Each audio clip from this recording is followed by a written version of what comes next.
There's certainly jubilation and confusion in response to new CDC guidelines that fully vaccinated individuals no longer need to wear masks in most indoor and outdoor settings.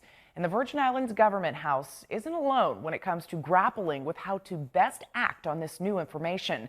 Our USVI News' Ali Bourne-Vanek has more on what the territory's plan is in response to the CDC's new eased guidelines.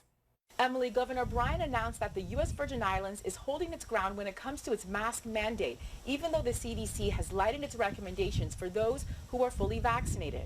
Governor Bryan said from a people and population standpoint that it's hard to enforce who can wear the mask and who can't wear the mask in connection with who is vaccinated and who is not fully vaccinated. Governor Bryan said that the territory has seen results when it comes to wearing the mask, and so it is better to be safe than sorry and to stay as safe as possible. While we have followed the CDC's recommendations and guidelines throughout our response, we are approaching this latest decision with a heightened level of precaution. Simply put, the CDC has not really provided clear guidance to states, local governments, and individual townships on how we make a visible distinction between the people who are vaccinated and those people who are not. It is an impossible mandate to enforce. Do we ask everyone not wearing a mask to prove they are vaccinated and vice versa? That is an unreasonable expectation for any government to be able to enforce.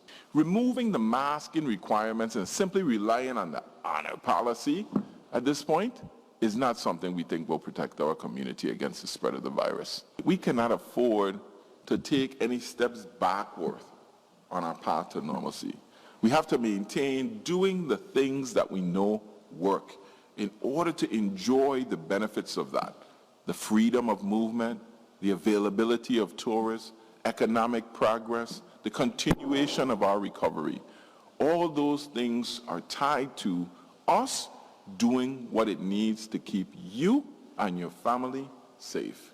Governor Bryan also announced that when it comes to in-person graduations, which are already going on, he said that he and the Department of Education are going to ensure that every graduating student is able to walk the stage and have that moment with their family and friends, and they will do that through drive-through graduations and social distancing.